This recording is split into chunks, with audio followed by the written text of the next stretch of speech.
में मंदिर मिला, उसके बाद एक और मंदिर मिला। 46 साल से बंद मंदिर की पूरे देश में चर्चा हो रही है कि आखिर पश्चिमी यूपी के संभल में कितने ऐसे मंदिर हैं जो बंद पड़े हैं या फिर जिन पर ताला लगा हुआ है। 1978 में संभल में हुए दंगे के बाद हिंदुओं के पलायन से वहां की तस्वीर कैसे बदली और संभल के पत्थर पत्थर पर मंदिर के कितने चैप्टर हैं, ये सब कुछ आज आपको पता चलेगा। ग्राउंड जीरो से दिनेश गौतम पहुंचे हुए, उनकी स्पेशल रिपोर्ट आपको दिखाते हैं।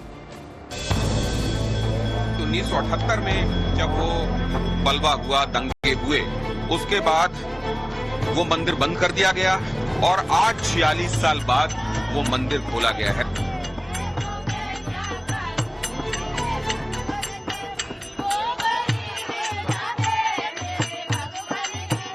उन्नीस कूपों और 68 तीर्थ क्षेत्रों वाली ये जगह है, संभल तीर्थ क्षेत्र कहलाता है।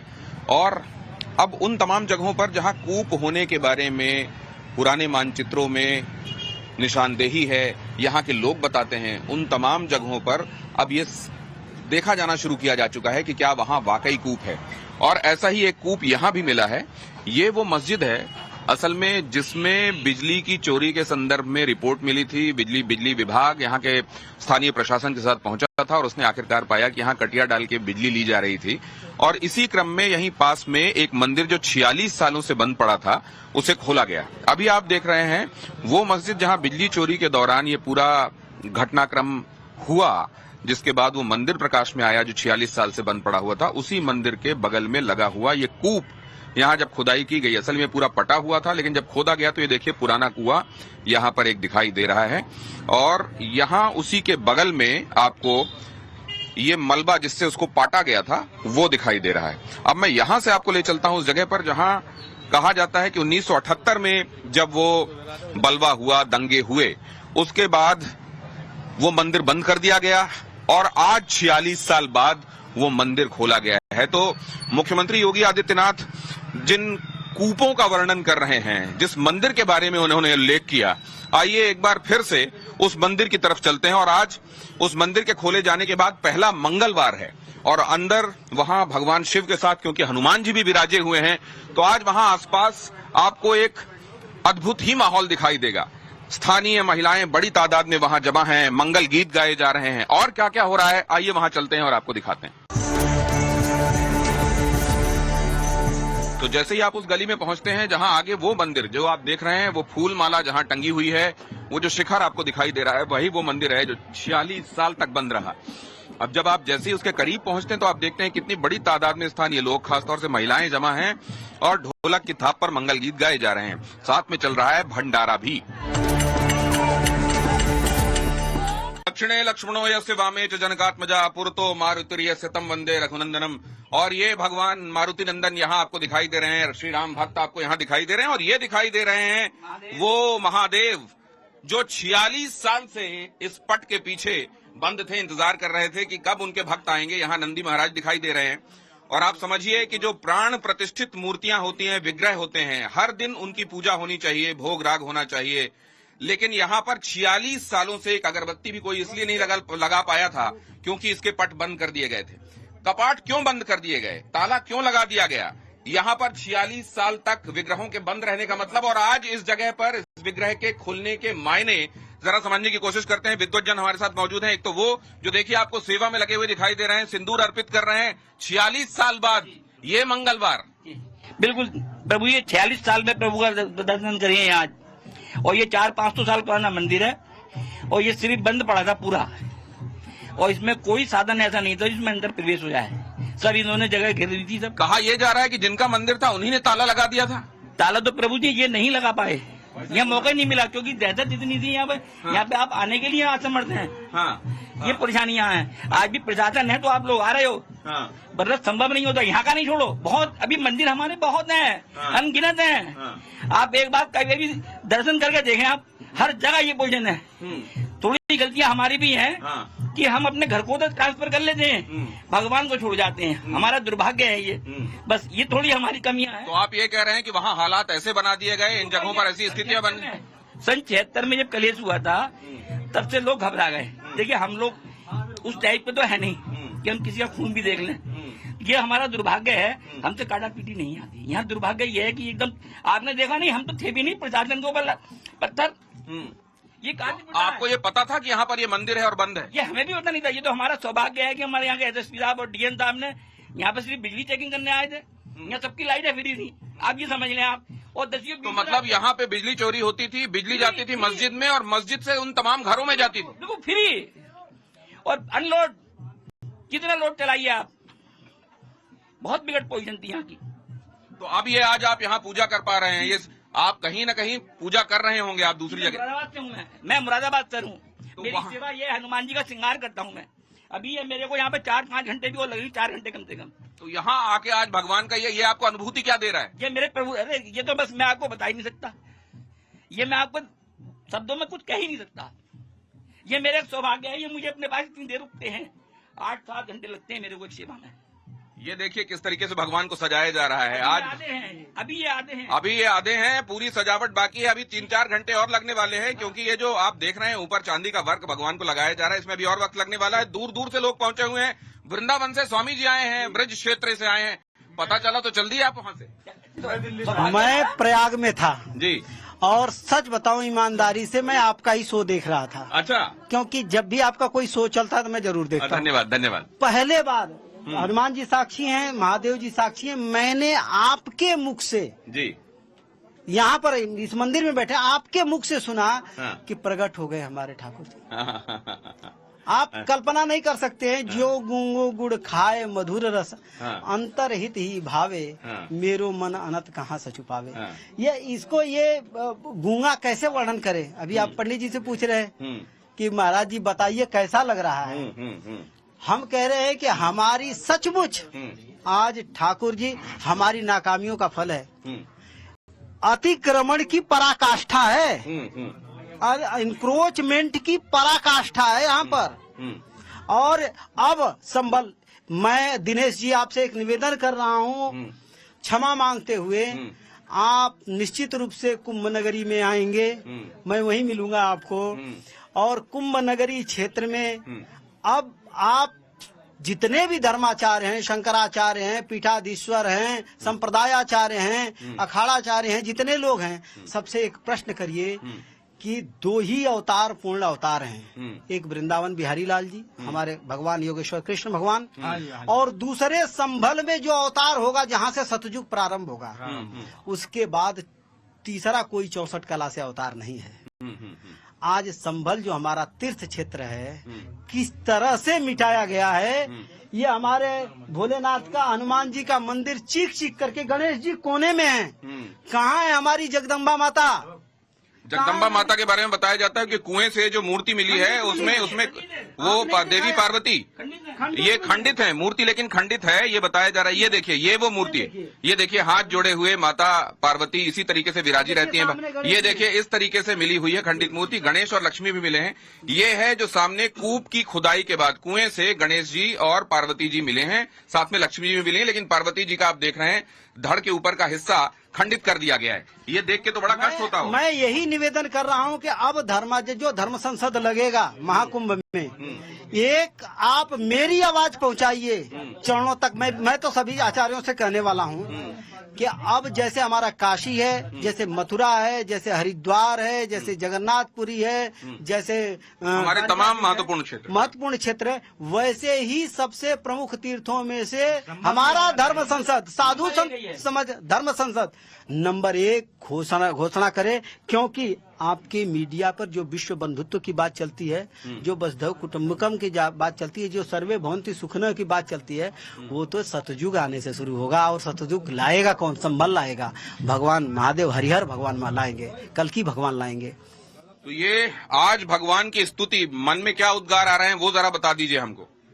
मैं तो बोल ही नहीं पा रहा हूँ। सच तो मैं बताऊं कि मैं बोल ही नहीं पा रहा हूँ। मैं क्या बोलूं? अतुलित बल धामम, इनके बराबर कोई शक्तिशाली नहीं है। हेम शैलाभिदेहम, इनका सर ऐसा कोई पर्वत नहीं है जो इनका बराबरी कर सके। धनुज बन कृशानम, जो राक्षस कुल का विनाश करने के लिए हनुमान जी से बराबर कोई नहीं कर सकता। ज्ञानी नामाग्रगण्यम, इनसे बड़ा कोई ज्ञानी नहीं। और आपने ही दिखाया दिनेश जी, मेरी आत्मा रो रही है। आपने दिखाया, इनके ऊपर धूल जम रहा है। हम लोग जिंदा हैं तो क्यों हैं? नहीं, हमारे एसपी साहब के बड़ा धन्यवाद है, बहुत कृपा। उन्होंने स्वयं किसी और को आदेश नहीं दिया कि भाई साहब कर दो, ये भी कह सकते थे वो कि मैं तो अधिकारी हूँ, मगर नहीं, उन्होंने स्वयं सेवा की है, स्वयं सेवा की है हमारे एसपी साहब ने। मैं बहुत ही तो ये तो इस बात को मुद्दा बनाया जा रहा है, उधर के लोग मुद्दा बना रहे हैं कि देखिए पुलिस प्रशासन के लोग इसमें बनाना दीजिए। वो तो देखिए पहले वो हिंदू हैं, वो भी पहले हिंदू हैं। नहीं, मुद्दा किस बात का बन रहा है ना कि पुलिस प्रशासन के लोग मंदिर की सेवा सफाई क्यों कर रहे हैं? मैं ये कह रहा हूँ कि पुलिस प्रशासन क्या करे? पुलिस प्रशासन की तरह पत्थर उठावे, नहीं, बहुत पुलिस प्रशासन सर तन से जुदा के नारा लगावे। पुलिस प्रशासन हमारे ठाकुर जी की सेवा कर रही है, मतलब सनातन धर्म को जागृत कर रही है, मतलब मानवता को जागृत किया जा रहा है। यही तो चाहिए। नकली गंगा जमुना की पाठ कब तक पढ़ेंगे? मैं आपसे कह रहा हूँ, गंगा भी हमारी, जमुना भी हमारी है। पंडित जी महाराज, गंगा क्या है जो इसमें कहते हैं गंगा जमुना तहजीब है? गंगा जमुना तहजीब लाना है तो यहाँ के जो मुस्लिम हैं, मैं गारंटी के साथ कर रहा हूँ, सब कन्वर्टेड हैं। सभी मुस्लिमों को चाहिए कि स्व इच्छा से हमारे जितने इंक्रोचमेंट की जगह है, जैसे अयोध्या में भव्य मंदिर बन रहा है, वैसे ही हमारे ठाकुर जी का भव्य मंदिर बने और गंगा जमुनी तहजीब तो यहाँ से चालू होगी। महाराज स्वामी जी, आप भी देख रहा हूँ मैं, जटाजूटधारी हैं आप, कहाँ से आए हैं और आज यहाँ मंदिर में खड़े हुए हैं, क्या लग रहा है आपको? हमको बहुत अच्छा लग रहा है, बहुत सुंदर लग रहा है, और हम तो यही चाहते हैं कि देखिए बिना भाव के कुछ नहीं होता। हमारे जो संबल क्षेत्र के और भी देशों के सब हिंदू लोग, भक्त लोग हैं, वो सभी मिलजुल के कार्य करें। जब तक न होए भावना, नहीं भक्ति की संभावना। दुख हरनी भव तरनी, एक हरि की भक्ति है और कोई दूसरा उपाय नहीं है। तो आइए अब हम इस मंदिर पर, क्योंकि आप जब यहाँ पर ये देख रहे हैं, बाहर बड़ी तादाद में भक्त खड़े हुए हैं और वो असल में इस बातचीत के दौरान अपनी बारी आने का इंतजार कर रहे हैं। तो अब और ज्यादा वक्त मैं मंदिर के अंदर नहीं लूंगा। आप सभी की तरफ से भगवान महादेव के चरणों में और हनुमान जी के चरणों में प्रणाम निवेदित करता हूं। और यहाँ आप निश्चित रूप से इसको देखकर बहुत प्रफुल्लित होंगे, खुश होंगे, लेकिन इससे जुड़े हुए और कौन कौन से आयाम हैं जो आपको आप जरूर जानना चाहिए। हम आइए मंदिर के बाहर चलते हैं और उस पर बातचीत करते हैं। आइए चलिए। 1978 से अगर आप गिनते हैं तो 46 साल होते हैं। 1978 या उसके बाद पैदा होने वाले यहाँ बहुत सारे लोग आसपास रहते हैं जो ये कहते हैं हमको तो पता ही नहीं था 46 साल तक की यहाँ महादेव का और हनुमान जी का मंदिर है। और ये और भी दुख की बात है कि प्राण प्रतिष्ठित मूर्तियां ऐसे बंद थी कि उनकी पूजा अर्चना कुछ भी नहीं हो पा रही थी, लेकिन आज वो बड़े प्रफुल्लित हैं। नाच गाना लगातार हो रहा है, भगवान के भजन मंगल गीत गाए जा रहे हैं और साथ में अब तैयारी है यहाँ कुछ ही देर में, आज क्योंकि पहला मंगलवार है कपाट खुलने के बाद और अंदर महावीर जी विराजित हैं, तो सुंदरकांड भी किए जाने की तैयारी है। सुना है चंदौसी से कुछ खास मंडली आकर यहाँ पर आज श्री रामचरितमानस में सुंदरकांड का पाठ करने वाली है। सीसीटीवी कैमरे की निगरानी में, लेकिन देखिए पूजा पाठ हो रहा है तो प्रशासन के लोग मौजूद हैं, भारी पुलिस यहाँ पर आसपास मौजूद है। साथ में अगर आप देखेंगे तो ये जो तार आपको दिखाई दे रहा है, अब असल में यहाँ जो बिजली के वैसे तार डाले गए थे जिनसे बिजली चोरी हो रही थी वो तो हटा दिए गए हैं, लेकिन अब ये तार डाले जा रहे हैं जिनसे सीसीटीवी इंस्टॉल होगी और लगातार निगरानी रखी जाएगी कि यहाँ कहीं कुछ अनहोनी ना होने पाए। अनहोनी की इन आशंकाओं के बीच, इन अंदेशों के बीच सनातन धर्म की ध्वजा पताका उसके हक की जगह पर, जहां पर उसको होना चाहिए वहां पर फहरा रही है। धीरे ही धीरे सही, लेकिन चेतना वहां तक आ रही है जहां तक जरूरी थी। ये आज यहाँ मौजूद लोगों को कैसा लग रहा है, जरा इस पर बातचीत करते हैं। स्वामी जी वृंदावन और अभी तो प्रयागराज से आ रहे हैं, कह रहे हैं जैसे ही पता चला यहाँ कपाट खुला है मैं अपने आप को रोक नहीं पाया। तो आप कुंभ के बीच में से, कुंभ की तैयारियों के बीच में से अपने आप को यहाँ ले आए? पहले तो आज मंगलवार है और केवल एक चौपाई बोलता हूँ हमारे गुरुदेव गोस्वामी जी का, जय हनुमान ज्ञान गुण सागर, जय कपीस तिहु लोक उजागर। आज हनुमान जी ने कृपा किया और आप तीनों लोक में प्रकाशित कर रहे हैं कि अत्याचार की पराकाष्ठा पर स्थापित नकली ये सेकुलरिज्म और नकली गंगा जमुना की तहजीब की जो ये दुकान थी, अब उसको बंद करो और असली गंगा जमुना तहजीब लाओ। जितना इनको आप देखिए, स्वयं देखिए, निश्चित रूप से हमारे हनुमान जी का विश्वेश्वर भगवान शंकर सुवन केसरी नंदन एक ही है दोनों लोग।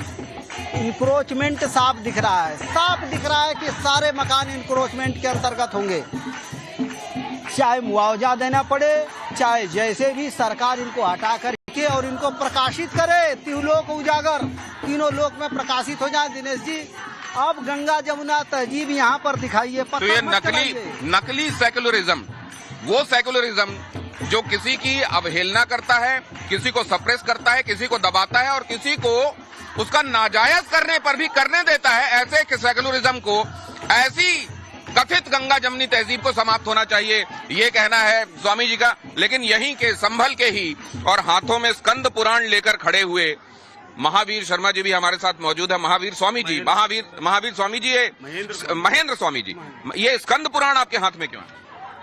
इस स्कंद पुराण में यहाँ की जो मेन भूमिका में हमारे जो भगवान है, कल्कि भगवान के नाम से इस स्थान को जाना जाता है। और कल्कि जो मंत्र है हमारा महामंत्र, जय कल्कि जय जगत पते, पद्मापति जय रमापति, घर घर में इस पाठ का, इस मंत्र का पाठ घर घर में होता है। और इस मंत्र के साथ हमारे संभल के जितने भी लोग हैं उनकी भावनाएं जुड़ी हुई हैं।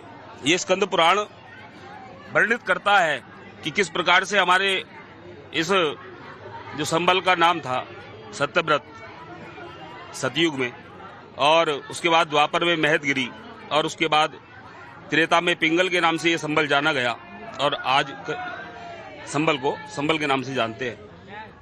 भगवान श्री कल्कि का अवतार होना है, और भगवान श्री कल्कि के अवतार के लिए जो शास्त्रों में प्रचलित है, मतलब बताया गया है कि वो स्कंद पुराण में है। ये स्कंद पुराण इनके हाथों में है और इसी के भूमि बाराह खंड में संभल का पूरा वर्णन मिलता है। उसके कूपों के बारे में, यहाँ के 19 कूप और 68 तीर्थ क्षेत्रों के बारे में पता चलता है। तो धीरे धीरे अब जब ये कूप पता चल रहे हैं, अब जब इस तरीके से बंद मंदिर खोले जा रहे हैं, आपको क्या लग रहा है? ये अभी तो ये समझ लीजिए कि यहाँ पर अगर छलनी लेके छाना जाएगा इन तीर्थों को, इस संभल तीर्थ को, तो बहुत कूप और बहुत अभी तीर्थ बाकी है। अभी तो बहुत कुछ है यहाँ पर जो होना है। ये हमारे जो इस भारतीय जनता पार्टी की सरकार में जो हमें 2 संत आए हुए हैं, ये भी उल्लेख है कि संत आएंगे और सारे तीर्थों को खंगाल लेंगे, सारे कूपों को खंगाल लेंगे, और तीर्थ जब जागृत हो जाएंगे, कूप जागृत होने लगेंगे, तब हमारे भगवान कल्कि जी को आने का समय ये समझ लीजिए कि शुरू हो जाएगा, शुरू हो गया। ये जो जी, तो कहते हैं यहाँ पर जो मणिकर्णिका में भव गंगा जो गोमुख से जिसका इंतजार चल रहा है, इन कूपों के खुलने और इनमें जल आने का इंतजार, और वो समय होगा कि भगवान कल्कि अवतार लेंगे। बाबा, हाँ जी, भगवान कब तक आएंगे? यहाँ तो भगवान आ गए, दरवाजा खुल गया। ये हमारे तुम्हारे समझने की बात है। पट खुलने लगे, भगवान तो विराजमान है, किसी दिन अपने आप ही प्रकट हो जाएंगे कि लो में खड़ा हो गया आके। भगवान तो आ गए, हमारे तुम्हारे भाव की बात है। भाव करो, प्रेम करो तो बहुत जल्दी आने में तैयार है। कि लिखा है कि होता भजन है भाव से, है भाव भक्ति ईश्वर भावना, जब तक न हो भावना नहीं भक्ति की संभावना, दुख हरनी भवसागर से तरनी, एक हरि की भक्ति है भैया, और कोई दूसरा उपाय नहीं है। अब यहाँ पर ये चौहान साहब है, देखिए ये दिल्ली से आए हैं, तो ये मंदिर असल में ऐसे मंदिरों में इसका उल्लेख नहीं है कि बड़ा ज्यादा प्रसिद्ध मंदिर हो। जैसे आप ज्ञानवापी के बारे में सुनते रहते हैं, आप मथुरा में शाही ईदगाह और भगवान कृष्ण की जन्मभूमि के विषय में सुनते रहते हैं, पहले बाबरी के बारे में सुना जाता था और वहां भगवान राम की जन्मभूमि के बारे में आप सुनते रहे। तो ये ऐसा कोई मंदिर निश्चित रूप से नहीं है, लेकिन भगवान शिव का यहाँ विराजा होना, हनुमान जी का यहाँ होना, और निश्चित रूप से जहाँ आपका भाव वहीं आपके भगवान। तो यहाँ पर अपने भगवान को देखने के लिए, ये देखिए दिल्ली से चले आ रहे, दिल्ली में किसी मंदिर में चले जाते, आप यहाँ तक आ गए? नहीं, मुझे यहाँ का काफी दिन से न्यूज चैनल में और देख रहा हूँ कि संभल के बारे में काफी कुछ टीवी पे चल रहा है, इसलिए मैं आज सुबह ही मेरा प्लान बना। मैं 5 बजे से ये उम्मीद कर रहा था कि कोई मेरा ड्राइवर आए तो मैं उसके साथ जाऊँ। सुबह 5 बजे उठ गया था, तो तब से मैं चल रहा हूँ और फिर यहाँ आके मिला। तो मैंने यहाँ ये देखा सर कि आसपास ना मुस्लिम बहुल एरिया है और मुसलमान लोग बुरे नहीं है।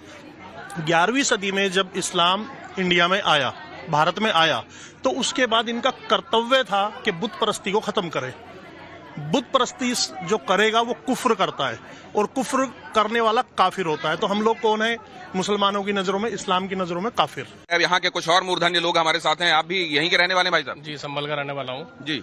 मेरा नाम कमल दिवाकर है, और मंदिर से 100 मीटर की दूरी पर जो मेरा जन्म स्थान है बाजारगंज, बाबरी विध्वंस में 1992 में जब दंगा संभल में हुआ था, उस समय पर जो हमारे हिंदू परिवार से 30 से 35 परिवारों को उनके घर पे आक्रमण करके, चढ़ाई करके यहाँ के लोगों ने, और उनके घरों में आग लगा दी। उस समय पे वहाँ से लोग पलायन कर गए और वहाँ से अपना घर जो छोड़कर चले गए। मतलब डर का इतना ज्यादा माहौल था कि हमें यहाँ पलायन, हिंदुओं को यहाँ से पलायन करना पड़ गया। तो उसके बाद में जो है ये आक्रांता जितने भी हैं, ये आक्रांता ने संभल को डराया धमकाया। जितना भी कारोबार था, जितना भी संभल में हिंदुओं का कारोबार था, वो धीरे धीरे करके मुस्लिमों के पास चला गया। इन्होंने डरा धमका के और यहाँ से पलायन की स्थिति ऐसे बना दी कि संभल से लोगों को यहाँ से जाना पड़ा। नहीं तो अब धीरे धीरे ही सही, लेकिन माहौल बदल रहा है क्या? माहौल बदल रहा है। योगी जी की सरकार में आज ये संभल का जो एरिया है, जिस जगह हम खड़े हैं, ये डॉक्टर शफीकुर रहमान वर्ग का इलाका है और ये संभल का सबसे संवेदनशील एरिया माना जाता है, जिसे सबसे संवेदनशील जो बताया गया है। 4-5 दंगों में जो संभल दंगे हुए 1978 के बाद में, तो ये मुझे तो ये लगता है कि इसका नाम बदलना चाहिए। अब संवेदनशील वो होता है, उस व्यक्ति को संवेदनशील कहा जाता है जो दूसरे के दर्द को समझे, जो दूसरे की पीड़ा को समझे, जो मानवता के लक्षण लिए वो संवेदनशील कहलाता है। आपको कहीं दर्द होने लगे, अगर मुझे वो दर्द महसूस हो तो ये संवेदनशीलता कहलाती है। खतरनाक जगहों को अभी तक संवेदनशील कहा जाता रहा है। मुझे लगता है इसकी भी परिभाषा बदली जानी चाहिए। मैं बताता हूँ कि संवेदनशील बनाया गया, जबरदस्ती एरिया को, हिंदू एरिया को संवेदनशील बनाया गया ताकि हिंदू यहाँ से पलायन कर जाए। और आज योगी जी की सरकार है तो डर का माहौल बिल्कुल नहीं है। आपके सामने हम लोग यहाँ खड़े हैं, इस जगह पर डर का माहौल। ये बात यहाँ बहुत सारे लोग जिनसे मैं मिल रहा हूँ वो ये कह रहे हैं कि अगर आप यहाँ पे अभी आ पा रहे हैं, यहाँ से रिपोर्टिंग कर पा रहे हैं, या हम लोग यहाँ आकर मंदिर एक तो खुल पाया और हम आके उनके दर्शन कर पा रहे हैं, यहाँ भगवान के गीत गाए जा सक रहे हैं, तो ये समझ लीजिए सिर्फ इसलिए हो पा रहा है क्योंकि यहाँ योगी जी की सरकार है। आप भी महसूस करते हैं? जी हाँ, मैं आपको एक जानकारी और दे दूं, यहाँ 68 तीर्थ और 19 कूप हैं। उसके लिए प्रत्येक माह पहले रविवार को एक परिक्रमा लगती है जो 24 कोसीय परिक्रमा होती है। उसमें हमारे सारे तीर्थी आ जाते हैं और वो प्रत्येक माह के रविवार को लगती है। जैसे अब 5 जनवरी को होगा, तो पहले मैं लोगों से भी ये प्रार्थना करूंगा, जब लोग यहाँ आते हैं तो मैं उनसे आग्रह है कि वह अधिक से अधिक उस परिक्रमा में पहुंचे, जिससे उन्हें उन कूपों के बारे में, उन तीर्थों के बारे में ज्यादा से ज्यादा ज्ञान प्राप्त हो सके। ये बात यहाँ जो पुजारी हैं अलग अलग मंदिरों में, उनकी तरफ से भी कही जा रही है कि आपकी जो जगहें हैं, आपके जो तीर्थ हैं, आपके जो कूप हैं, आपके तीर्थ हैं, अगर वहां आप जाते नहीं रहेंगे, अगर वहां आप अपनी उपस्थिति दर्ज कराते नहीं रहेंगे, तो फिर जाहिर है आप किसको मौका दे रहे हैं ये बताने की आवश्यकता नहीं है। यहाँ पर पंडित जी आप भी यहीं से हैं? मैं हाँ, संभल ही कल की नगरी निवास है अपना। जैसा कि हम सुनते आए हैं सदैव सनातन में कि ये बंधन की धरती है, अभिनंदन की धरती है, यहाँ का कंकड़ कंकड़ शंकर है। तो अब तक ये हम सुनते आए थे, लेकिन अब हमको साक्षात प्रमाण मिल रहे हैं कि यहाँ कंकड़ कंकड़ में शंकर है। जैसे कि यहाँ शंकर भगवान का स्वरूप हमें दिखाई दिया है। तो अभी तक जब तक सनातन उजागर होता है तो पहले तीर्थ उजागर होते हैं, उसके बाद जो सनातनी हमारे विलुप्त हो गए हैं वो भी धीरे धीरे सनातन के रूप में उजागर होंगे। तौकीर रजा से मैं बात कर रहा था बीते दिनों, मैंने कहा आपका हीरो कौन है? औरंगजेब आपका हीरो है क्या? बाबर आपका हीरो है क्या? बिल्कुल है। उन्होंने कहा मेरा हीरो वो इसलिए क्योंकि यहाँ के लोगों को, इस देश को प्रोटेक्ट किया उसने इस देश के लोगों को, यहाँ की संस्कृति को बचाया, इसलिए वो मेरा हीरो है। जब वो ये कहते हैं तो आपके दिमाग में क्या आता है? ना तो हम औरंगजेब को जानते, ना बाबर को जानते, ये नाम तो आपके द्वारा हमने सुना है। हमारे तो जो भी धरोहर रहे हैं, पृथ्वीराज चौहान जी है, छत्रपति शिवाजी है, ये सारे हमारे स्वतंत्र सेनानी जितने भी हैं ये हमारे। मैं ये कह रहा हूँ कि बाबर ने यहाँ पर 3 मस्जिद बनाई है। बाबर ने एक पानीपत में बनाई है, एक संभल में बनाई है और एक वो बाबरी। उस बाबर पर और वो औरंगजेब जिसने न जाने कितने मंदिरों का ध्वंस किया, उसको जो लोग हीरो बताते हैं, उनके बारे में आपका क्या ख्याल? हमारी नजरों में ऐसे विधर्मी लोग हीरो नहीं हो सकते और ना हैं। तो वो क्यों कहते हैं, ये ऐसा क्यों कहते हैं? जब मैंने उनसे पूछा कि वो आपके हीरो हैं तो वो खम ठोक के कहते हैं वो हमारे हीरो।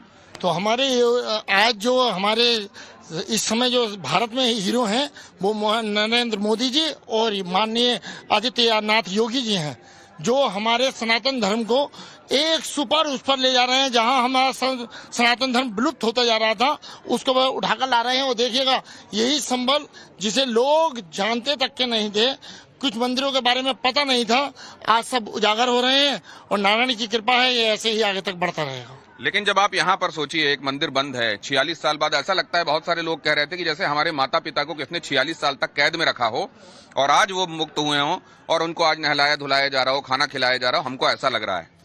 तो सोचिए बांग्लादेश में हिंदुओं को इस वक्त कैसा लग रहा होगा। यहाँ से क्या उनके बारे में भी कोई ख्याल आ रहा है आपके दिमाग में? हाँ, वहाँ पे बहुत गलत हो रहा है बांग्लादेश में। बताइए। बांग्लादेश में जो हिंदुओं का नरसंहार अब हो रहा है वो 1978 में संभल की स्थिति रही थी। संभल में हिंदुओं का नरसंहार जैसे आज बांग्लादेश में किया जा रहा है वैसे ही उस समय पे किया जा रहा था। तो स्थिति भयावह स्थिति जो बांग्लादेश में है वही संभल की स्थिति 1978 में 1992 में रही है, बाबरी विध्वंस के समय में संभल में रही है। हाँ, तो ये आप क्या कह रहे हैं कि इस तरह की स्थिति में क्या होना चाहिए? तुरंत अटैक करना चाहिए बांग्लादेश पर। योगी सरकार, मोदी जी को इस पर स्टेप लेना चाहिए, या हम जैसे ठाकुर, जाट, गुजर, इन 3 कम्युनिटी को बोल दे पूरे बांग्लादेश को उठा के ले आएंगे इंडिया में। तो क्या ये भी ठीक हो रहा है कि पहले घर संभाला जा रहा है, फिर आसपास वो जगह जो बाद तो संभल गया, घर तो संभल गया, क्योंकि इनको जब हिंदी में कुरान समझा दिया जाएगा तो ये ऑटोमेटिक घर वापसी हो जाएंगे। नहीं, हम एक बात और कह रहे हैं कि जो भारतवर्ष के जितने साधु संत हैं ना, केवल हम ही को छोड़ दिया जाए, बांग्लादेश को तो हम संभाल लेंगे। जितने भी हमारे साधु संत हैं बॉर्डर पे हमें फ्री कर दीजिए। तो कहते हैं, आप कह रहे हैं सेना की आवश्यकता नहीं है? नहीं, जरूरत नहीं है, हमारे पास सेना है। आप क्या, हमारे शिवाजी के समय में कौन सेना थी? नागा सेना थी कि नहीं थी? आदि गुरु शंकराचार्य जी के समय कौन सेना थी? हमारे नागा संप्रदाय थे कि नहीं थे? वर्ष पर जब जब संकट आया है, 2 ही बात है, साधुओं के 2 ही काम है, धर्म को बचाना और धर्म को स्थापित करना। लेकिन अब मैं ये जानना चाहता हूँ कि जैसे कहते हैं कि उजाला सबके लिए उजाला है और अंधेरा सबके लिए अंधेरा है, ऐसा नहीं हो सकता कि उजाले को कोई अंधेरा कहे और अंधेरे को कोई उजाला। तो यहाँ पे जो किया जा रहा है, देखिए एक मंदिर था, पुराना मंदिर है, यहाँ पे इंक्रोचमेंट साफ दिखाई दे रहा है और जो बाकी चीजें चल रही थी वो भी सतह पर आ रही हैं। ऐसे में जब ये कार्रवाई हो रही है तो सारी जनता स्वागत कर रही है या कुछ लोगों को बुरा लग रहा है? सभी यहाँ पर खुश हैं। और देखिए, एक होता है भय का माहौल, यहाँ पर जो एक भय का माहौल बना हुआ है वो भय का माहौल पहले भी था समाजवादी के राज में। हर एक व्यक्ति का अपना अपना वो होता है। अब जो हिंदुओं का हक है वो हिंदू को मिलना चाहिए। बाबर ने कितना जुल्म किया, बाबर ने कितना भय का माहौल बनाया। बाबर को हम हीरो नहीं कह सकते, जो जुल्म करता है वो हीरो नहीं होता। हम तो, हमारे योगी आदित्यनाथ जी, हमारे नरेंद्र मोदी जी, हमारे हक की लड़ाइयाँ हमारे जो शास्त्रों में वर्णित है, हमारे शास्त्रों में वर्णित चीज हमें मिल रही है, पूरा नक्शा है। देखिए, मुझे ये नहीं मालूम कि इसमें सच्चाई कितनी है, आप लोग बताइए, क्योंकि आप यहाँ के रहने वाले हैं, कि यहाँ कैला देवी का कोई मंदिर है और यादव समाज की कुल देवी कही जाती है कैला देवी। ये भी मुझे नहीं पता, आप लोग बताइएगा अगर ऐसा होता है तो। और ये भी कहा जाता रहा कि मुलायम सिंह यादव और उनके परिजन पुरखे यहाँ आके कुल देवी की पूजा करते रहे, लेकिन अब क्योंकि एक वर्ग विशेष को उनको तुष्टि का संदेश देना है, इसलिए उन कैला देवी की तरफ पूजा, उनकी तरफ ध्यान पूरे परिवार का कम हो गया। मुझे नहीं मालूम कि ये सच है कि नहीं। अगर ऐसा है, जो कि मैं यहीं पे सुन रहा हूँ, अगर ऐसा है तो बताइए, नहीं है तो बताइए। नहीं, कैला देवी माता का जो मंदिर है, पूजा अर्चना लगातार होती है। वहाँ जो महेंद्र ऋषि नंदन जी महाराज हैं उसको देखरेख करते हैं, उनके संरक्षण में रहता है मंदिर वहाँ। और जो यादव बहुमूल्य क्षेत्र है वहाँ सारे हिंदू रहते हैं और हिंदू आस्था से जुड़ा हुआ मंदिर है वो पुराना प्राचीन। देखिए, यहाँ से खुद मुलायम सिंह यादव सांसद रहे हैं, यहाँ से खुद उनके भाई रामगोपाल यादव सांसद रहे हैं, और हमारी लोकसभा से कट के 2 विधानसभाएं जिस लोकसभा में गई बदायूं से, वहाँ उनके भतीजे धर्मेंद्र यादव सांसद रहे हैं। वो कई बार राजनीतिक लाभ लेने के दृष्टि से वहां गए और उन्होंने उस प्रांगण में अपनी सभाएं की और अपनी जाति को इकट्ठा करने के लिए, जाति विशेष को इकट्ठा करने के लिए कहा कि यह हमारी कुलदेवी का मंदिर है। लेकिन आस्था के तौर पे कभी वो मंदिर के भीतर नहीं गए। उन्होंने बहुत समय ऐसा किया कि हेलीकॉप्टर से उतर के जनसभा की और मंच से ही मंदिर की ओर प्रणाम किया और वो चले गए। आस्थावान व्यक्ति वो होता है जो अपनी कुलदेवी के आगे नतमस्तक हो जाए। तो मुलायम सिंह जी के परिवार का, अब तो वो नहीं है, लेकिन अखिलेश जी का खास तौर पे वहां कोई ऐसा रुझान नहीं था कि वो उनको कुलदेवी मानते हुए जाते हों। एक आम यादव जनमानस की यह धारणा है कि हमारी परिवार की कुलदेवी हैं, केवल मुलायम सिंह के परिवार की कुलदेवी नहीं है। और उन्होंने इस बात को सिद्ध भी किया कि वो कई बार गाहे बगाहे जब भी आए जनसभाएं करने तो मंच से केवल प्रणाम करके चले गए, ना वहां के मठाधीश को, ना वहां के महंत को, ना वहां के हमारे श्रद्धा संतों को उन्होंने उनको प्रणाम किया और ना देवी मां को ही प्रणाम किया। संभल का माहौल बहुत सारे लोग जानना चाहते हैं देश में कि सर्वे का ऑर्डर यहाँ हरिहर मंदिर के ऊपर क्या उस समय बाबर ने अपने सिपह सालार को भेजकर यहाँ मस्जिद बना दी गई क्या? अब ये खोजने के लिए कोर्ट का आदेश, कोर्ट के आदेश के बाद की घटनाएं और आज की स्थिति, आप संभल के रहने वाले हैं, क्या महसूस करते हैं? वो जो चला आ रहा था वो सही है या जो हो रहा है वो सही है? देखिए, जो हो रहा है वो कहीं ना कहीं बिल्कुल सही है, क्योंकि अगर जनमानस इस बात को देखे तो जिसकी जो चीज है वो उसे मिल जानी चाहिए। तो हम ये नहीं कहते कि जबरदस्ती हम अपनी चीज मांग रहे हैं, लेकिन अगर अदालत कोई सर्वे कार्रवाई करा रहा है तो शांति से सर्वे हो जाना चाहिए। अगर किसी पक्ष को ये लगता है कि किसी मंदिर पे उनका ऐसा कोई विवाद है कि हमने कोई मस्जिद तोड़ के मंदिर बनाई है, तो वो उसका सर्वे करा ले, हम उस पर कोई आपत्ति नहीं करेंगे। लेकिन कहीं भी ऐसा नहीं हुआ है अब तक कि मंदिर किसी चीज के ऊपर बनाया गया हो। अभी तो ये जरूर है कि बहुत सारे मंदिरों को ध्वस्त करके दूसरी इमारतें बना दी गई हैं। तो सर्वे हो जाए, जिसकी जो चीज जिसकी है वो उसे मिल जाए, इसमें कोई हर्ज तो है नहीं। जिसकी जो चीज है उसको मिल जाना चाहिए, इसमें कोई हर्ज नहीं है। हमारी अगर कोई चीज है और उस पर अनावश्यक रूप से कुछ लोग काबिज हुए हैं तो हम तो अपना हक ही मांग रहे हैं। इसको कुछ लोग हमारा दुस्साहस करार क्यों दे रहे हैं? आप कहां से आए भाई साहब? मुरादाबाद से सर। मुरादाबाद से। इसके पहले कब आए थे संभल? मेरा वीकली आना होता है। वीकली आना होता है? कोई कारोबार है आपका कोई? मैं वर्किंग पर रहता हूँ। अच्छा, तो यहाँ आज मंदिर के करीब? जी, मंदिर को देखने के लिए आए थे क्योंकि टीवी पे बहुत बार इसकी रिपोर्ट देखी थी, इसलिए मंदिर को देखने के लिए आए। तो हिंदू और सनातनी होने की वजह से आपको क्या लगता है जब इस तरह के घटनाक्रम आपके समक्ष आते हैं? बहुत बुरा लगता है सर कि हमारे मंदिर 46 साल की मेरी उम्र भी नहीं है, जितने समय से मंदिर बंद है। आज खुलने के बाद बड़ा अच्छा लगा, तो मैं इसको देखने के लिए आया था। माताएं भी यहाँ मौजूद हैं, जरा इधर भी लाइए। माता जी कहाँ से आप? यहीं की हैं? मैं हयातनगर से आई हूँ। कहाँ से? हयातनगर। हयातनगर? हाँ। अच्छा, तो मुझे बहुत खुशी हुई कि मैं भगवान जी के दर्शन करने के लिए। अच्छा, हाँ। तो भगवान जी के दर्शन तो आसपास के मंदिरों में भी हो सकते थे? नहीं, अब जब नए निकले हैं तो नए इनके करेंगे। तो मतलब जो नए वाले मंदिर आएंगे उनके दर्शन करेंगे, पुरानों को भूल जाएंगे? पुरानों क्यों भूलेंगे, सबको ही करेंगे। सबको ही मानेंगे, वो सबके दर्शन करेंगे सबकी। आप यहाँ से लोकल हैं? आप भी बाहर से हैं? हम हयातनगर से आए हैं। हयातनगर से आए हैं। कितनी दूर है यहाँ से? 5 किलोमीटर है। तो जब आपको पता चला कि अरे कोई 46 साल से मंदिर था, अंदर हनुमान जी, शंकर जी हैं, पार्वती जी गायब है, फिर वो मूर्ति जो है खंडित मिली है कुएं से, और ये कुआं भी पहले पता नहीं था, ये खुदाई के बाद अब पता चला कि यहाँ कुआं था। जब ये सब पता चला तो क्या लगा आपको? हाँ, तो हमें देखने की इच्छा हुई कि हम भी देख के आए, क्या बात है, देखें, दर्शन करें भगवान जी के। इतने दिनों बाद निकले हैं तो। आप इनके साथ हैं? हाँ, पत्नी है। बोला नहीं यार, हकलाता हूँ मैं, चक्कर भी है। तो आपकी तरफ से बोलने का काम ये बढ़िया कर रही हैं। आप कहाँ से हैं देवी जी? मैं भी हयातनगर से हूँ। अच्छा, तो आप सब लोग हयातनगर से आज जैसे ही पता चला तो आपको लगा मंगलवार है, आज चलो हनुमान जी के दर्शन करते हैं? हाँ, दर्शन करने आए हैं। कुआ भी देखा हमने, कुआ भी रात देखा टीवी में। क्या कुआ निकला? एक कुआ तो यहाँ निकला है, एक कुआ उधर मस्जिद के पास निकला है। क्या 3 मूर्ति निकली है कुआ में। और एक मंदिर बताया जा रहा है कि वो बस होली दिवाली खुलता था और अब वो लगातार खुला रहेगा, ऐसा भी बताया जा रहा है। अच्छा, तो उसके भी दर्शन करके बहुत अच्छी बात है। अगर ऐसा खुलेगा तो सब बहुत बढ़िया बात है।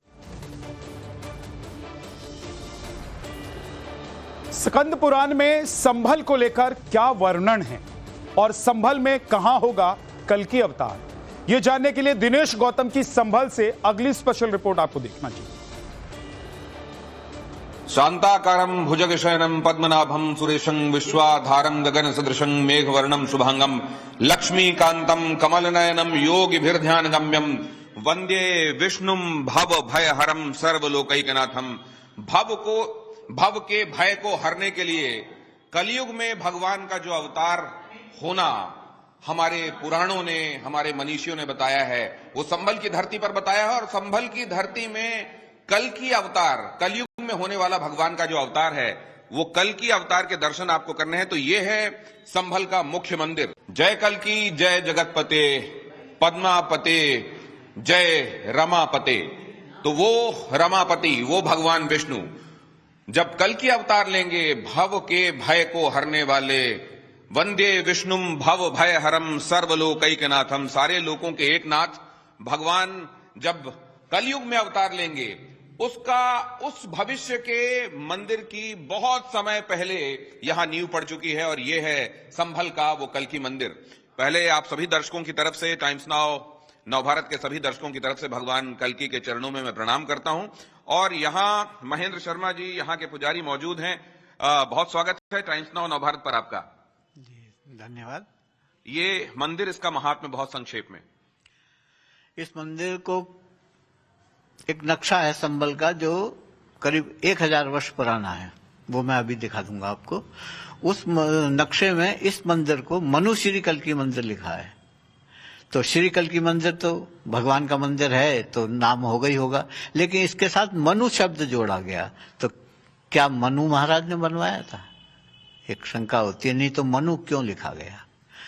तो ऐसा माना जाता है कि महाराजा मनु ने इसको बनवाया था। अब मनु का कार्यकाल कितना पुराना हो गया वो तो है। और ये कल्कि भगवान का पहला मंदिर है दुनिया में जो बना है। अब बन रहे हैं, लोग बाग बना रहे हैं, लेकिन इससे पहले कोई नहीं बना। और ये भगवान कल्कि का जो विग्रह आप अंदर देख रहे हैं, ये सिर्फ माँ को दिखाई देगा, बाकी किसी को दिखाई, पिता को भी दिखाई नहीं देगा। और भगवान कल्कि की दो पत्नियां होंगी, एक का नाम पद्मा होगा, एक का नाम रमा होगा।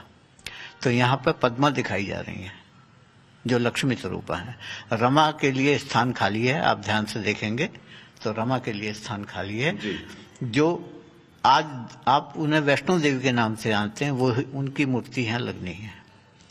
अब उनकी अभी तक किसी ने सूरत नहीं देखी तो मूर्ति कैसे बनेगी जी? तो जब सूरत देखी जाएगी, प्रकट होंगी वो। ये आप दिखाइए जरा, मनमीत जी मेरे साथ कैमरे में हैं।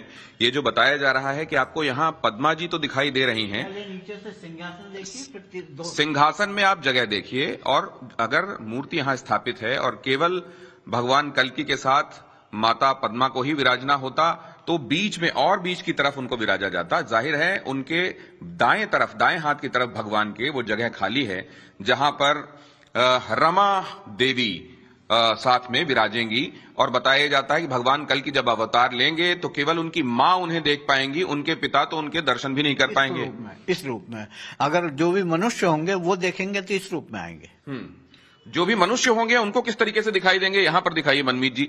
ये जो हमारे मनीषी हैं, हमारे वो मनीषी जिन्होंने युग सहस्त्र योजन जो भानु तब लिख दिया जब आज न जाने कितने वर्षों बाद विज्ञान ये कहती है कि हाँ वो दूरी सही है धरती से सूर्य की। और यहां उन्हीं मनीषियों ने बहुत पहले ये देख लिया था कि भगवान जब जन्म लेंगे कलयुग में तो किस तरीके से दिखाई देंगे। अब ये भी कि ये महात्म तो दुनिया में ज्यादातर लोगों को पता है कि भगवान कलयुग में अवतार लेंगे तो कल्कि नाम से वो जाने जाएंगे।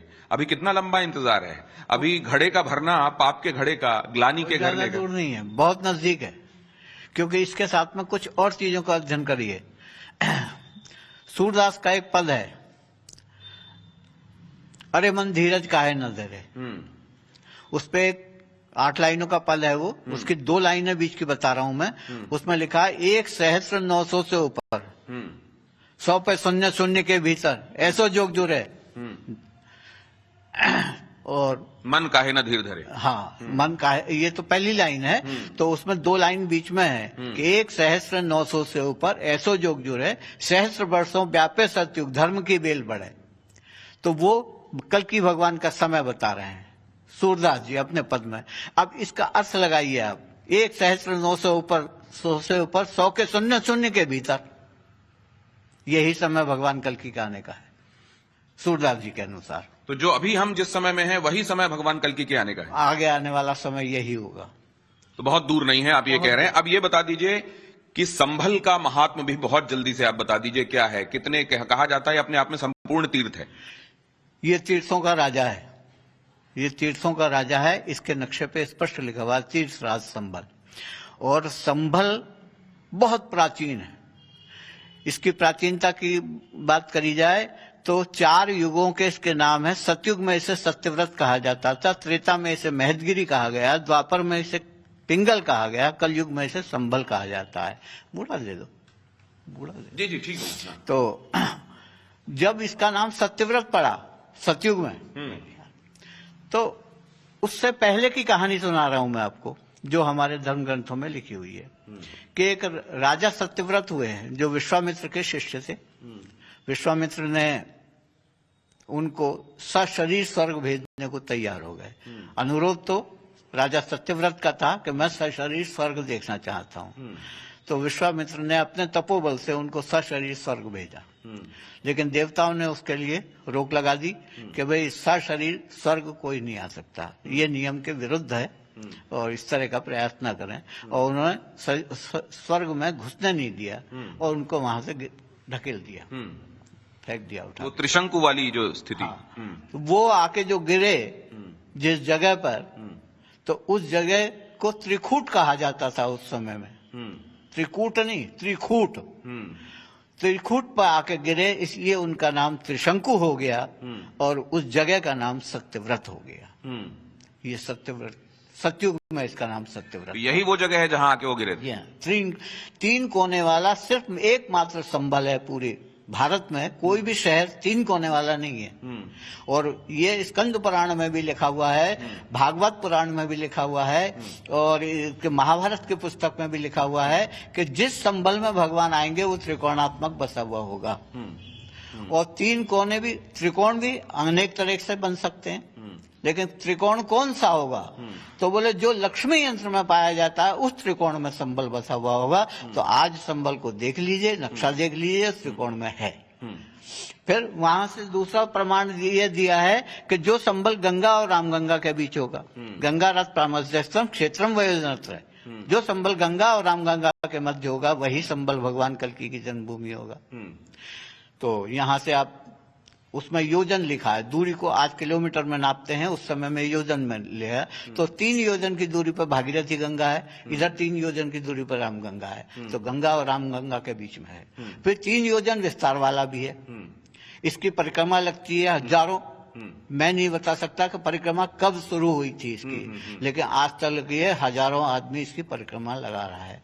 अब योगी जी के सहयोग से वो रास्ता निश्चित हो गया है, तो हर महीने लगने लगी, लोग बाग लगा, नहीं तो साल में एक बार लगती थी परिक्रमा, दिवाली के बाद चौथ पंचमी। तो जगत का उद्धार करने के लिए तो कल की अवतार संभल में होने वाला है, लेकिन संभल का उद्धार क्या अब धीरे धीरे होना शुरू हो गया है मोदी और योगी राज में? देखिए, मेरे ख्याल में जब से हमारा देश आजाद हुआ है, ये प्रथम सरकार ऐसी है जिन्होंने संभल की तरफ आंख उठाकर देखा। नहीं, संभल की तरफ कोई देखते ही नहीं था। एक घटना याद आती है, जिस वक्त यहाँ पर मुलायम सिंह जी MP थे, तो उस समय में एक व्यक्ति ने मुझे आके बताया कि तुम्हारे मंदिर के लिए एक अखबार में निकली है। मैं क्या अखबार में, मैं तो पता नहीं है। तो उन्होंने अखबार लाके दिखाया मुझे, तो इस मंदिर के लिए 5 लाख रुपए मंजूर हुए थे पुरातत्व विभाग से। तो मैंने कहा भाई मेरे पास तो कोई सूचना नहीं है इसकी, कहाँ से मंजूर हुए, किसने मंजूर हुए, काय के लिए मंजूर हुए। तो उसके बाद में वो पैसे तो आज तक नहीं आए, ना ही मेरे पास कोई व्यक्ति आया, लेकिन पता चला वो कैंसिल हो गया। क्यों कैंसिल हुआ मैं नहीं जानता आज तक भी।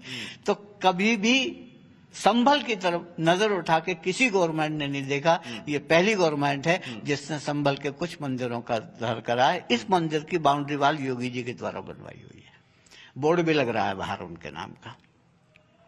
आज भी कुछ काम चल रहा है, यज्ञशाला बन रही है, लेट्रिन बाथरूम बन रहे हैं, कुछ काम अब भी चल रहा है। संभल की सुध लेने वाला कोई नहीं था। यहाँ परिक्रमा का रास्ता हो या इस मंदिर की बाउंड्री वॉल, जो काम किया है योगी जी ने किया है। और ये वो हैं जिन्होंने अपनी आंखों से इसको होते हुए यहाँ पर जब जिस सरकार ने जो किया उसको उन्होंने अनुभूत किया है, और वो बता रहे हैं कि ये मेरा अपना अनुभव है, किसी से सुनकर नहीं बता रहे हैं। बहुत धन्यवाद। और हमारे दर्शकों के लिए अगर आप आशीर्वाद दे दें, एक स्वस्ति वाचन कर दें, उनको आशीर्वाद दे दें, तो इस परम महत्वपूर्ण जगह से उनको आशीर्वाद बहुत अच्छा लगेगा। ओम स्वस्ति न इंद्रो वृहस्पतिर्वाः स्वस्ति न भूगा विश्ववेदाः स्वस्ति नस्तारक्षो अरिष्टनेमिः स्वस्ति नो बृहस्पतिर्दधातु। तो आइए अब आज्ञा लेते हैं, और आप तो हमारे साथ बने रहिएगा क्योंकि आपका भी नाम महेंद्र है, आप भी महेंद्र स्वामी जी हैं। महेंद्र स्वामी जी हमारे साथ उस जगह पर भी रहेंगे जो यहाँ के तीर्थों में और भी विशिष्ट महत्व रखते हैं। 68 तीर्थों वाला ये संभल, और संभल में ये भगवान कल्की का मंदिर। पंडित जी ने इशारा किया है कि रुक जाइए, और मुझे लगता है कि अब शायद प्रसाद की बारी है। ये नक्शा है, यही नक्शा आप बता रहे थे कि ये त्रिकोण है, बिल्कुल वैसा ही त्रिकोण है जैसा लक्ष्मी यंत्र में त्रिकोण होता है, मतलब एकदम इक्वी लैटरल ट्रायंगुलर जिसको आप कहते हैं, सम त्रिबाहु त्रिभुज, समबाहु त्रिभुज कह लें, जिसकी सभी भुजाएं बराबर होती हैं, बिल्कुल वैसा ही ये दिखाई दे रहा है जी। इसका नाम देखिए, तीर्थराज संभल का प्राचीनतम मानचित्र शक संवत 987। अब ये हरि मंदिर है, यहाँ से विवाद शुरू हुआ है वर्तमान में। इस पे हरि मंदिर स्पष्ट लिखा हुआ है, ये इसकी बाउंड्री वाल थी। इस बाउंड्री वाल के अंदर ये मोहल्ला बसा हुआ है जिसे कोट कहते हैं। परकोटे के अंदर होने के कारण इसका नाम कोट है। इस कोट मोहल्ले में ही भगवान कल्की का जन्म होगा, अर्थात इस हरि मंदिर के इस बारूदेवाल के अंदर भगवान का जन्म होगा। विष्णु यश उनके पिता होंगे, ब्रह्म यश उनके बाबा होंगे, सुमति उनकी माँ का नाम होगा, 4 भाई होंगे, सुमंत, प्राज्ञ, कवि और कल्की। तो ये कल्की भगवान की जन्मभूमि है। इधर चले जाइए तो भागीरथी है 3 योजन की दूरी पर, इधर चले जाइए तो रामगंगा है 3 योजन की दूरी पर, और सारे तीर्थों की लिस्ट ये लिखी हुई है। 19 कूप, 68 तीर्थ, 19 कूप में ही संबल बसा हुआ है। ये मंदिर है जहाँ इस वक्त आप खड़े हुए वर्तमान में, इस पर लिखा होगा मनुश्री कल्की मंदिर। मनुश्री कल्की मंदिर, इसलिए मैंने बताया कि ये महाराजा मनु ने बनाया है, और नहीं तो मनु लिखने का मतलब हरिहर मंदिर के दक्षिण की तरफ मनुश्री कल्की मंदिर है। ये नक्शा बता रहा है। इस नक्शे को बहुत ध्यान से देखिए। ये त्रिकोण में बसा हुआ संभल इसमें दिखाई दे रहा है। ये वो जगह है जहां बताया जाता है भगवान कल्की जहां अवतार लेंगे, उनकी माता और पिता का नाम क्या होगा, कैसे उनके 4 भाई, उनके नाम क्या होंगे, ये सब इसमें लिखा हुआ है। साथ